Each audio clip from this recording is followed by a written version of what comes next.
Okay, guys, we're live. It's Dave's NFC Chats. Keito is with me. We're going to have a little chat about the big game tomorrow, of course, Keith. If you want to follow Keith on Twitter, actually, it's at Eaton Ryan. Is that right, Keith? I think so, yeah. I do follow back as well, so I'm not a ratio kid. I'm not a ratio kid. I'll put it in the description down below. But obviously, a huge game tomorrow, Keith, as we say, United Liverpool. This is the game for me that I look forward to. It's the game of the fixtures. I actually, with trepidation in a way, I look forward to it, depending on how well we're doing. We're not doing well at the moment. So what do you think? What do you think tomorrow? I think here in Ireland, we've always looked to the United game before the Everton game. I think if you're on Merseyside, you're more, well, depends who you talk to, but it seems to be more people look for the derby than they do for the United match, whereas we probably don't see the day-to-day rivalry with Everton, but we do see the day-to-day rivalry with United over here, because you could literally have two people from the same family, one supporting Liverpool, one supporting United. This is my family. My dad and my brother are United supporters. There you go. Don't know what happened to them. Don't know what happened to them. Do you know what? What did happen there? I don't know. I'm just thinking of that. I remember Derek was always United. I didn't know your dad was. I knew young Derek was. I go, what the fuck happened there? Yeah, must have hit their heads or something. I saw the light nice and early. Let's put it that way. Seeing the light, yeah. So, but I think that's why in Ireland we kind of look to these fixtures and have historically always looked at these fixtures. The first ones you look for when they come out. When we playing United. It's the big one for us over here, certainly. The banter. Let the banter begin. It's kind of mad, really, because it's been very rare. It's been very rare that we've both been at the top. So the rivalry is more ingrained, right? Like a bit of a rivalry came up with Chelsea for a couple of years because we were both, we met each other in semi-finals of cup competitions. Yeah. Then the same thing with City over the last couple of years as a rivalry built up off competitive. But it's been rare that we've actually been going toe-to-toe with United. Head-to-head, yeah. And then the Benitez. Remember the Benitez era? Yeah, 2009. Remember that? 09, yeah. Was that 09? Yeah. We were right thereabouts with them toe-to-toe. But what's that, 12? Yeah. Fucking years ago. I actually watched that match in the same place we're watching the match tomorrow, believe it or not. The 4-1. The 4-1 trick. Yeah. Well, I'll tell you, hopefully it's 4-1 tomorrow. I remember it so well that I'm going to copy the entire fucking day, right? The entire fucking day, the same scarf. I don't fit into the same clothes, so I won't be able to do that. But whatever I did, same jersey, have the jersey and have the scarf. And I'm bringing that tomorrow just to try and see if I can add throw a little bit of look into the mix. What? Yeah, I might bring me nice retro 80s style top tomorrow as well. That'd be a good one, wouldn't it? Yeah. But do you know what it is? It's as I was talking to McFadden yesterday, and he was saying that the game for him, he's not saying it's a dead rubber, as in United but United have second, right? They basically, it looks like they've second. They're in the Europa final. Let's say they are. I mean, they've won 6-2 against Roma. They played very well second half. They're dangerous going forward, Keith. That's what I'm worried about. We've got to be tight at the back. Me too. Listen, I think he's going to go. Listen, it'll be interesting to see what their legs are like, I suppose, in the second half. But I think he'll start strong, I think, to be honest with you. There's no way the fans would ever forgive him not doing anything like that. Like, when you look at it, he could rest a couple. He could see how the first half is going next week. And if he's a couple of goals up, or it's a 0-0 or 1-1 at half time or whatever, he could make wholesale changes then at that stage. But I think he'll start the game big and see how it goes, to be honest with you. And you're right. It's just their pace. It's their pace when they transition, to be honest with you. When we don't have Fabinho in the middle of the park, and I don't think he's going to be in the middle of the park tomorrow, I think we lose that kind of ability to get our foot in and to stop them getting their head up and putting balls. Like we have to be pressing them, and we have to starve them the ball. It's a big fucking pitch, Old Trafford. It's a huge pitch. All they have to do is just hit areas, and we're in all sorts, So that's all we have to do. It's literally, that's all they have to do. So whether it's Rashford or Greenwood, is just get their head up. That's what I fear now tomorrow. I think we could have the majority of the possession of the ball. I think we'll create chances. Fuck knows if we convert them, but we there you go. Right. There we'll create chances. It could be a high scoring game, or it could be, a case of nil. Could be nil. No, it could be they score the first goal and they just sit. And we just can't break them down, and maybe they get a second goal. It could be that. I think the first goal could be critical tomorrow, to be honest with you. If we start well, and take our chances. They're slow starters. They've been slow starting all season. So I don't see them coming out the blocks again tomorrow. No. They'll probably start slow. They'll give us chances early on. We probably won't fucking convert them. No, And then but the that's the long ball over key. the top and they score. You know, that's That's what the key. here. Yeah. That's the key, Keith, for me. I think it's picking the right team for start. As you say, it looks like Phillips is a doubt, so it looks like Fabinho, unfortunately, will be playing centre half with Quebec, and it kills me. He'd probably go Thiago and Yaldum and Milner probably in the middle of the park, and then the three boys up front. It just depends on what mix he does up front. He could drop Mane for Jota. He could do that. I don't think he'll do the four. I don't think he'll do the four. Not away from home. Yeah, can't see it away from home. It's not working anyway, is it? It's not working. So, Keith, to be honest, this season's been so fucking bad. If we don't get top four, which is, I think we'd have to win our 5. We'd have to beat United tomorrow. We have to beat them tomorrow to have any chance. Even if we win it, there's no guarantee. Like, it's out of our hands, basically. So, yeah. You know. Listen, I don't know. We don't look like we can put a run of 5 games together at the moment and win all 5 games. I suppose, like, ideally what would happen is Klopp is turning around to the lads and he's saying, right, next season starts now, lads. Let's build up some momentum, right? Let's get some momentum going into next season. Like, let's not be starting, August, whatever date it is, on the back of that. A bad run. Yeah. And a bad run, like ideally we'd be getting some sort of a run together. And there's no better time to do it than tomorrow, but we just haven't seen it over the last couple of weeks, to be honest with you. I'm not too optimistic. We are due something. We are definitely due a performance. So, and hopefully it's tomorrow. I think we're long overdue a good performance, and it's probably in that team. Hopefully it's tomorrow. I'm not too optimistic, but you never know. I mean, it's a game. It's not all Trafford. We've played actually okay against them in the last 2. The 0-0, I thought we did okay, especially first half at Anfield earlier in the season, and then in the 3-2 in the FA Cup game. I thought we played quite well, just couldn't take our bloody chances. One or two mistakes, They've not turned us over in the league for a while, have they? So, no, I'd like to keep that going tomorrow. Listen, we're long overdue under Klopp a victory there, to be honest with you. Long overdue. Listen, they've got it. Listen, I think that they'll go strong. Whether or not they, I think it's all down to us tomorrow, to be honest with you. What we do, what team we pick, what we fucking do, Keith. You know what I mean? I'd love to see a bit more aggression, to be honest with you. I'd love to see a little bit more. I'd love to see a little bit more energy for the lads. But listen, it's fucking 3. We spoke about this, Dave. It's 3 years of going toe to toe with a fucking oil nation. And like it's we're feeling it. Yeah, we're absolutely feeling it. With a small squad and under investments, like City made 7 changes today.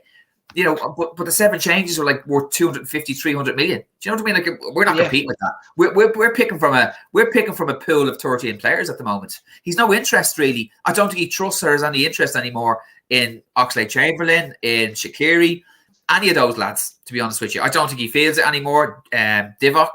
So he's really picking from a cohort of players that he actually trusts at the moment. And it's literally 12 or 13 players with everybody else that's injured. So, and they're bollocks. They're dead in their feet, right? And that's all down to what we've had to do as a club to maintain a challenge. And like, it's not just in the leagues. Like I'd say City would have gone on and won the Champions League the year that we got to the final as well. And they probably would have won it. They probably would have won it. So like, we've stopped them in the Champions League, we've stopped them in the league, and we're bollocks. And no one else could do it. Nobody else. And the thing about it that really fucking drives me mad as well is that nobody is stepping up to the plate to give them a bit of a go. Now you might see Chelsea now, because obviously they've got a strong side. I'd expect them to be strong again next season. So you could have three teams effectively going for the league. But we have to invest now. We have to invest and we have to rebuild. Not a full rebuild, but there's certain areas we need to strengthen on. There's at least 3 players, Keith. 3 players, 3 positions straight away. Centre half, midfield, and up front a striker. I mean, everyone's going to be looking for a bleeding striker. You know what I mean? This is the problem we have. I see Doug from the Dugout Football Channels, and you can pop in for 10 minutes, Doug, if you want. Well, I'm going to have a short stream, but if you want to pop in, I sent you a link on Twitter, Doug, if you want to pop in to mix it up. But as I'm saying, it's an interesting question there, right? So Paul Owens, like, will the real LFC?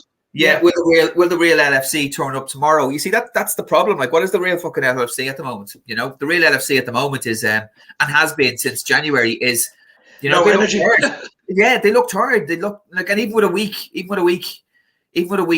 break in between, they still don't look like they've got the same energy, you know, to get around the pitch. So, like, I don't know what the real Liverpool is now at the moment, to be honest with you, but we still look good enough to beat 80% of the teams in that league on a regular basis if we take our chances, right? So no matter how lethargic the lads look, you know, we're still not taking our chances. So I'd be fucking amazed if that's not addressed, if we don't get a new number 9 in the summer.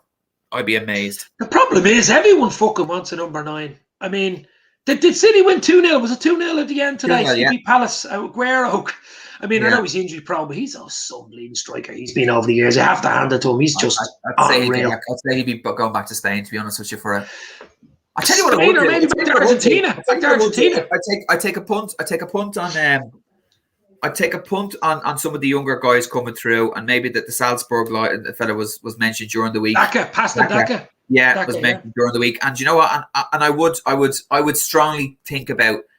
I would strongly think about, you know, somebody maybe a little bit longer in the tooth. You know, I don't think the Suarez thing is too much water under the bridge, but whatever happened. But I know what you mean. Someone in their 30s, like, you know, like somebody who can just come on for 20 minutes. You know, who just knows the game inside and out, right, and could just put the ball in the back of the net. You know, so who'd you get? Like an Aguero, somebody like that, you know? or a Suarez. You know, somebody just to get.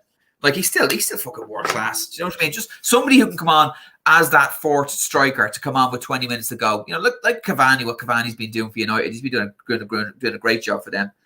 Do you know what? I'd be fair if he plays tomorrow. He's the fox in the box. He's on big wages, I know, but still, look, they're going to win I think they're going to win Europa League. To be fair, it kills me to say it, even though it's a Mickey Mouse trophy. Let's put it that way. It's a final, all the same. I know it's a final. I said it to my listen. To get to that final, though, it's like a bleeding league. It's a mini league, basically. Yeah, it's a nightmare. It's a nightmare cup. I think they'd probably prefer Villarreal than they would Arsenal. They might get Arsenal. I think Arsenal got a late goal to have a chance. 2-1's not a bad result in Europe. No, you know yourself. 2-1. I think they probably prefer Villarreal. They've done well against Spanish sides. Yeah, that's true. This year. Unai Emery is the manager, isn't he? Of well, listen, if he gets to the final, you wouldn't back against him with his record in that competition, would you? They're all saying hi to you, Keith. You're new celebrity on the podcast. Celebrity. I'm helping you out, Dave. That's all I'm doing. I'm just helping you out. Just helping you out. Just your soundboard. Have your own show. You would have your own show next season. What you no, Keith's chats. I'm all right. I'll just be your sidekick. I'm happy with that. That's fine. All right. But we'll stay out for about 20 minutes. What are we 13 minutes in? I said to Doug he can come in, but I don't know if he's setting up or he's coming in. Give me the thumbs up, Doug, if you want to come in. But I think tomorrow, the big thing for me tomorrow is obviously the team we pick. And as I say, it looks like Phillips is a doubt, which means Fabinho plays centre-half with Quebec. We lose it in midfield, Keith. But the front three, Mane, what do you do with Mane? I mean, you have to play him only 5 games. You give him a break. Tomorrow? You give him a break tomorrow? I wouldn't play him. I wouldn't start him tomorrow. I think his head's fucking shot. No, his head is shot. Yeah. Literally probably shot. He's long COVID or something. Yeah. Yeah, I don't think he'd even be playing with long COVID. But like, I was only thinking about that today, to be honest with you. Like he did have COVID earlier. It doesn't seem his fitness doesn't seem to be an issue, to be honest with you. It's on his head. Yeah, it's on his head. Which is worse. Yeah, it is worse. It is worse. Listen, the whole three of them are suffering from it, to be honest with you. Yeah. You know, the whole three of them get a sniff of goal. Like Salah gets it. Like Salah's phenomenal. Strike rate, but Jesus Christ. He misses some openers, doesn't he? He does, and sometimes he misses at critical junctures in matches, at times where it's critical for us to give out about Salah, though. If he take the easy chances, it glosses over. It glosses over. His goals glosses over. Yeah. His goals gloss over his general performance in lots of matches. As Helen is saying there, we have to go with our toughest side, but Fab, we'll have to go with the centre back with Phillips. Yeah, that's what we're saying. So we miss him in midfield. We've no Henderson there, which is huge as well. Obviously, do you know who I think has been very ropey in the last few games? And I'm not giving out about players. I'm just pointing it out. Alisson's been ropey, Keith. And I mean, if your goalkeeper's ropey at the back, it doesn't instill anything into young centre halves like Phillips and Quebec. I think he suffers. I think he suffers because of what's in front of him, and he's taking too much on his shoulders. Right, he's probably thinking about more in terms of his positional play, in terms of what he's trying to do. He's trying to cover it. So, like, I think you put Van Dijk and any other the rest of the centre backs in front of him, and all he has to worry about is his goals, right? I think he's great with his distribution from his feet at all. I think he I don't think he's a great passer. He used to be. Yeah. Well, he's not. He certainly hasn't been this season. I think he was good against Real Madrid, wasn't he? In the second leg, he pulled off a good few saves. And yeah. I think he pulled off a good few saves against Newcastle as well. So I think he was being okay. Last couple of games, I think he's been absolutely fine. Before that, I think he was ropey, to be honest with you. And he had that ropey patch. He had that ropey patch after the City game, right, where he coughs up a few goals. But I think he suffers with not having a settled back four in front of him as well. So all he has to concentrate is on his job. Whereas what he's doing at the moment is, I don't really want to give it to him, or don't want to give it to him because I don't, so he's probably thinking way too much in terms of what he needs to do, to be honest with you, not just concentrating on what his job is. So I think he's probably got a lot on. He's thinking a lot about it. What 11 would you go with? Let's say Phillips is out, right? Let's say he's injured. Now, he might start. I don't know. But as far as I know, he's a doubt. You're going to have to go Trent, Robbo, Alisson, and Kabak and Fabinho. I mean, I don't think you've much choice there. No, the midfield. What do you do with the midfield? Milner, Thiago, Wijnaldum would be my midfield, and then Jota, Salah. I'd go Jota, Salah, and Bobby. To be honest with you, Mane on the bench. Yeah, Mane on the bench. Yeah, well, listen, as you say, we're not fighting for a title or anything. That's what it looks like. That's what it looks like to me. To be honest with you, I'm not too sure if there's anything else. Listen, he could do a madness, but I don't. As I said, I don't think he's got confidence in anybody else. I think he's lost confidence in Case as well. He's lost confidence. Jones came on against Newcastle and pretty much fucking fucked up for their goal, didn't he? So, I said we're limited. He's limited in what he can do. He's limited in what he can do. I don't think there's much he can fucking do. That's what I'm saying. We're picking from 12 or 13 players at the moment. Start the game of football, and he doesn't really have any confidence in the rest of them. So that's what we have to deal with. I think he might go with something like that. He might go. I think he has to play Milner, to be honest with you, with Fabinho not there, just for a little bit of bite in midfield. Thiago there, and then Wijnaldum to carry, to be honest with you, and then let's just hope that the lads perform. Turn up. You know what I mean? I think if we bring our A game, I think we have a chance of beating them, actually. I don't think it's a supreme United side by any bleeding stretch. It's not, Keith. It's not a supreme. We played better sides. We played better sides than that United side. They're probably, the way they play, the way they set up, they're probably the worst team to play in terms of where we are now at the moment. Yeah. They're happy enough to sit in at home, and they have got that pace in mind, to be honest with you. So they don't actually have to play well. They can play fucking dog shit tomorrow, right? Not have any of the ball, and literally 2 or 3 passes over. I'd expect Trent to be fucking busy tomorrow. They're going to target Trent to go after Trent. That's as simple as that. And he's going to be busy. It's going to be a long day tomorrow. It's not a long day. Yeah. But listen, I'm a little bit worried about tomorrow, but it's hard to say until you see the teams, both teams. What will Ole do? Well, they don't even have to rest anybody because they're more or less. I was hoping it would have been a tighter semi. It would have been only a goal in it, where they wouldn't have had to say, right, we can't really risk. We don't want to drop again out of a semi-final. But they 4 goals up on them, 6-2. It's a bit of a runaway. They can rest players, It's still a Thursday, Sunday turnaround, which we know historically in that league isn't great. Isn't easy.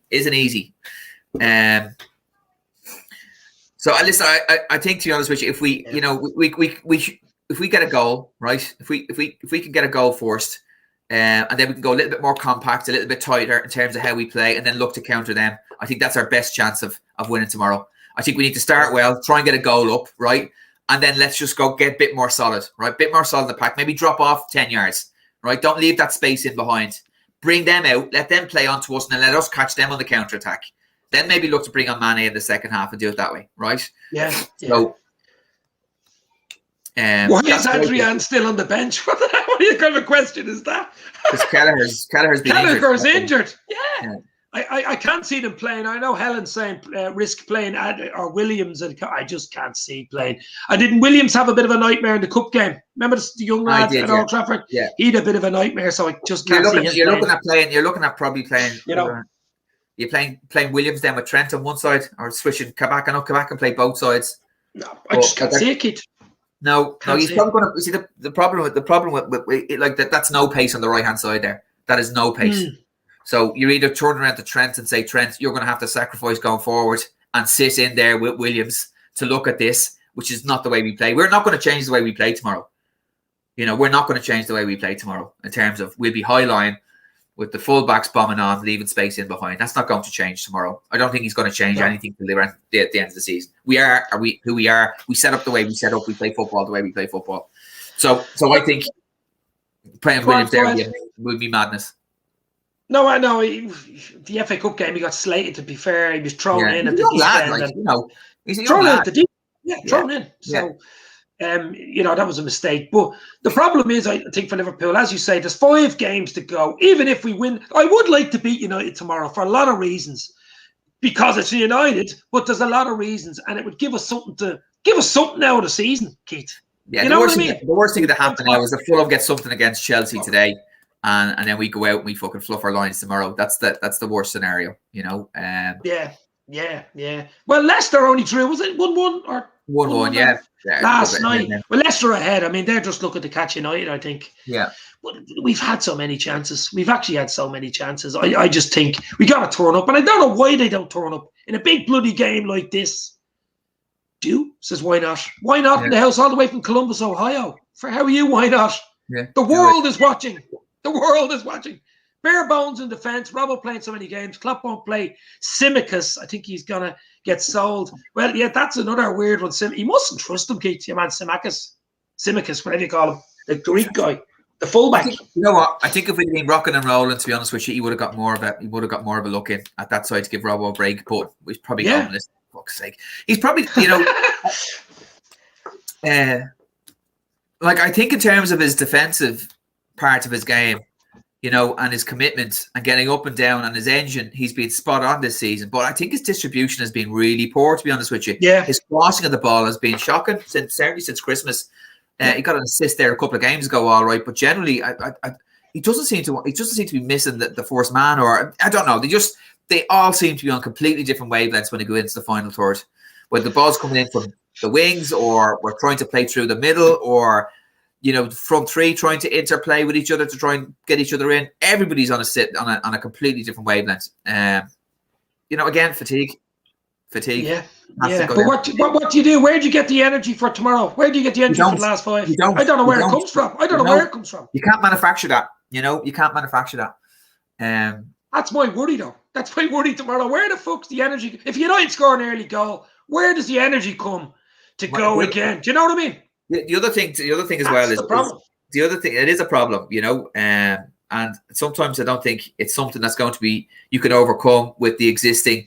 Like, listen, put it this way: huge lift now if Henderson comes in. Like, he demands a hell of a lot more from players, right? Yeah. Like, you got to look at it then. Like, Milner is probably the only. Milner will be a leader on the pitch tomorrow, right? And then you're looking around to see who else is gonna lead on the pitch tomorrow. Thiago doesn't say a huge amount on the pitch. I don't think Ginny says a huge amount. Fabinho doesn't say a huge amount. None of them are shouters. I don't understand that. None of them. Yeah. So not in the modern game, Keith, though. I mean, there's not many shouters on the top teams. There isn't. Well, Van Dijk is a shouter. Van Dijk is a shouter, and Henderson is you might get 1 or 2. I'm saying, but even in a game of football, any more than that, it becomes noise. Any more than that, then it becomes a distraction. Background noise. Yeah. So why not saying stand fully behind our beloved team? We always stand behind our beloved team, no matter what. Through thick or thin, we were all talking about FSG out last week and stuff. And at the end of the day, they're the owners. We're the fans. We'll be here forever. Liverpool itself will be here forever. Owners won't, even players won't, and managers won't. But the team will. Isn't that right, Keito?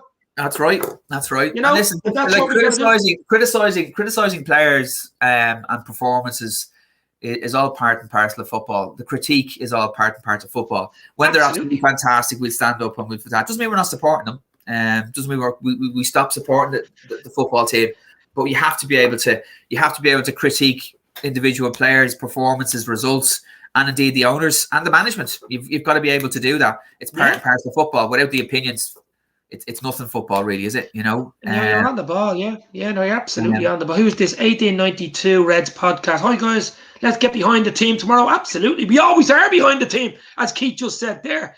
But it's so important to critique performances. It's so important to treat anybody to give out, not say give out, but it's more important just to point out a few mistakes or point out where they went wrong. That's what it's all about, Keith. That's what it's all about, isn't it? Yeah. For me, anyway. It is, yeah. I think it's just you need to be careful about kind of critiquing individual performances from players. Yeah. Especially online. Yeah, we all do it. Listen, we all do it from time to time. But like what's going to probably happen now is that we're well within our rights to critique that off the back of successive major trophy wins. With the Champions League and the league, we didn't back the team. We didn't support it. We didn't, in terms of the owners of the club and the management, it falls on both their doors as far as I'm concerned. We didn't invest, and we should have invested from a position of strength. We're now looking to invest, which is the wrong time to invest from a position of weakness, or perceived weakness of where we are now at the moment. If we're out of top four, we're fucking weak. There's no two ways about it.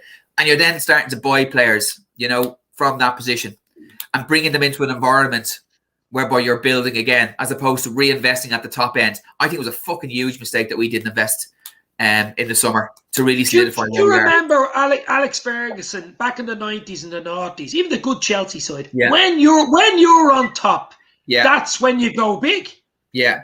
That's when you bring in one or two world-class players. Exactly. And you can't throw fucking Thiago back at me either, right? Because Thiago's cost us about $5 million a year, right? So yes. Oh, he's big money. Well, no. I mean, in terms of we only pay off his transfer fee, $5 million a year. We're not paying off. We didn't have to pay $30 million for him. It's a $5 million fucking thing we have to pay back. So that's over 4 or 5 years or 3 or 4 years, whatever else it is. So on paper, it looks like that we invested in the squad, but we fucking didn't really, to be honest with you. Like we got a good player in. Jota was a good boy. Jota was a good boy. Yeah. But there was other areas within that football team that needed strengthening, to be honest with you. The big mistake was centre half when we let Lovren go. Everybody was saying, someone's coming in now. But listen, Keith, when you think about that, we're going to go soon. But if you go back to August, just before the season started, and I turn around to you and say, Liverpool have a fit Van Dijk, a fit Gomez, a fit Matip, a fit young Reece Williams, up-and-coming Reece Williams. With Phillips, we brought him back from Germany. There's 5 centre-halves, right? We know Henderson and Fabinho can play centre-half. So we 5 fully fit centre-halves and we 2 emergency centre-halves. And all of a sudden, we were down to the fucking bare bones where we had to play two centre midfielders. I mean, that's hard to say. Was it right or was it wrong? I don't know. No, I'll tell you why it should have been looked at. I'll tell you why it should have been looked at, because Gomez is serially injured, and Matip is serially injured. So there are periods during the league whereby both of those players, at one or other time, were going to be injured. Right. So you're starting with 3 top class, let's just say, centre backs, of which 2 of them are injury prone. Right. So, all right, you can say, right, well, if that happens, we can throw in Henderson or we can throw in Fabinho, but you're gambling, right? You're gambling. And what you're also doing is you're gambling and saying, right, we're happy enough to sacrifice, if needs must, we're happy enough to sacrifice one of the top midfielders in the European game and throw him in as fucking centre half where he doesn't affect midfield. So it was a fucking gamble that's backfired absolutely spectacularly, to be honest with you. We absolutely should have had a centre half, to be honest with you. And I think we should have also been looking at an attacking midfielder. Go buy somebody. Yeah. Go buy a player. That takes one player out of it, and then you're in, but we never fucking did. Yeah, and this is like financial fair play, like fuck that off, Like it means nothing. It means nothing. It means nothing to City, right? It means absolutely nothing to them or PSG. So if we want to be at the top table and consistently at the top table, we need to start building up a squad, right? So, we need to be building up a squad whereby we've got cover at centre half, we've got cover up front, we've got cover in the midfield. And when we bring them on and we make 6 changes, they're coming in world class. You're not just bringing in, an Oxlade-Chamberlain or listen, nothing against the lads. I don't think Ox has ever been the same since his injury, or Shaqiri, who's a fringe player, Naby Keita is injured every bleeding second game. And even Jones is still learning his craft, whereas with the likes of City, and you see in Chelsea now, is, they're just they've just got a bench of They've world-class ready-mades. players, They've you know. ready-mades to come on. Ready-mades to come Yeah. on. Internationals, Champions League level, ready-mades. I mean, even United have a deeper squad than us, Keith. You know what I mean? Way deeper. I mean, to get to a Listen, Europa semi. our starting 11, if it's on, if everything is working and everybody is on points, it's still good enough to win that league. And I don't know what City will finish on this season. Probably high 80s in terms of points, will it? Yeah. You know, like without the injuries, I had no reason to question why we wouldn't have been a 90+ points team again this year. Yeah. You know? Well, the crowd as well. It's a weird year. I mean, you have to take that into account. The stadiums, and you're playing in empty bleeding stadiums. COVID was here last summer when we weren't good last summer. And we weren't good last summer. And we weren't I remember good. watching it in your house. Remember 4-1, hammered by City. We were shite in that game. So it's like some of the blame here also needs to lie with the management as well, right? In terms of I don't know whether he's used to or he enjoys managing very large squads. I get the impression from him he much prefers to manage smaller, tighter squads, like a Guardiola type thing would probably be too much of a distraction in terms of managing large egos. I don't think he enjoys that part of the game, to be honest with you. So it probably goes against the grain with him in terms of how he likes to manage and look after people. You know, and he's you can't take away the fact that he's certainly looked after that entire squad, you know, whereas any other manager probably in world football would have at least looked to have broken up that front three at some stage earlier. Yeah. And potentially midfield, right? So and he hasn't, and he stays loyal to his players, you know, and it should be lauded. But I think he's probably come to the conclusion now that he needs to do it, you know, and he needs to make some changes. But he might be saying, well, okay, you know, I'm going to bring in players, a couple of players here and there, but I'm not going to upset the apple cart too much in terms of wholesale changes. So I don't know, you know, it's a gradual rebuild, and a gradual rebuild pretty means you're out in the doldrums there for a couple of seasons. You're out in the forest, you're out and about, you know. So like City can take a season off to rebuild. Chelsea, look how long it's taken Chelsea to get back, right? They've effectively done what? It's their second season out with all of those changes, and they're now looking for a push next year. You know, so it's difficult. It's difficult when you're doing that, to be honest with you, to just turn it around and go from a challenging team to a title challenging team. You know, and we've certainly fallen off this year. So it's interesting. It's interesting to. I mean, you look at it. If we don't get Champions League football, which it's looking unlikely, it's possible. I'm not going to write us off totally yet, just until it's mathematically impossible. But I don't like that Europa League, Keith. It's too long. I mean, it only means something to you if you win the bleeding thing. You know, it's so long. I'd rather not be in it. I'd rather not be in it. I really would. I think. Listen, but like if you're not in that, you're in that fucking conference thing. You don't want to be in that. Fucking hell! You're making me weekend now. The fucking Vauxhall Conference. I think. Listen. I hope to fuck. I'm proven wrong. But this feels to me like it's going to be the last 4 or 5 games is going to be death by 1,000 fucking paper cuts in terms of our qualification for the Champions League. Oh, you know, Chelsea might get something today, or it's a draw, and it's only a draw. Chelsea playing that. What time Chelsea They're on now, are they?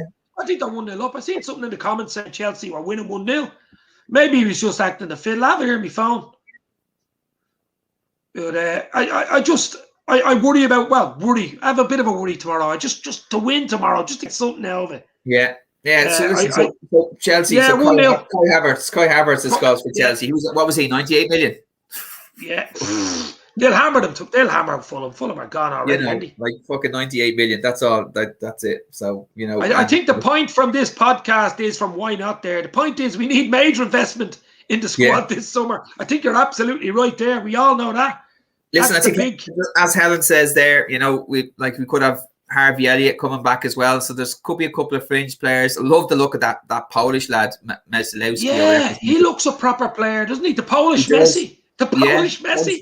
Oh, how many of them have we had over the years? You know, many fucking Zidans that we have. Fucking stop it.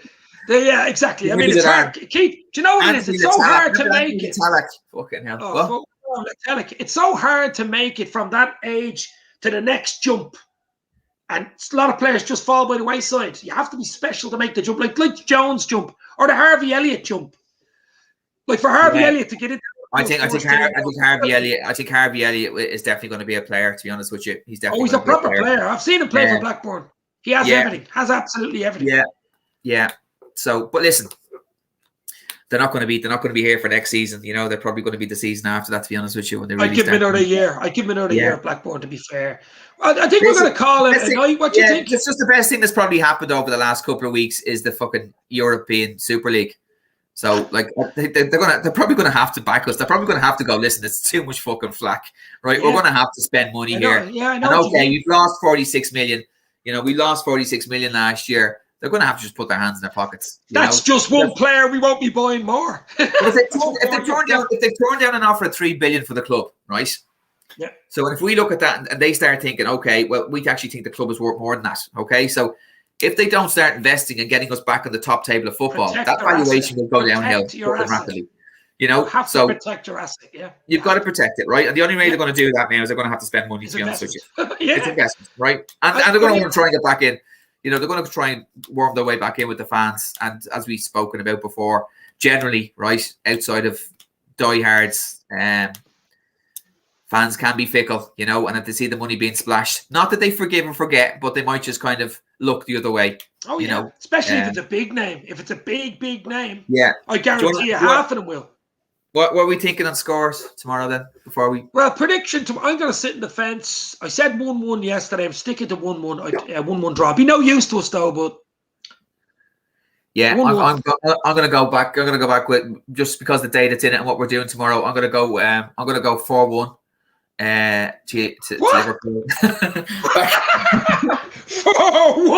4-1. Fucking that'd be a great day if it was 4-1. We're going to have a player sent off early on, and we're going to run fucking riot up the Reds.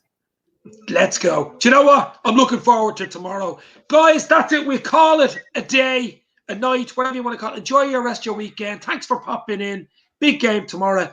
Liverpool against United at Old Trafford. Let's get a result that we all want. We all want to win. I'm just sitting on the fence here, but I really want to win. Keith's going 4-1. Let's see. Stay safe. Cheers, guys. See you later.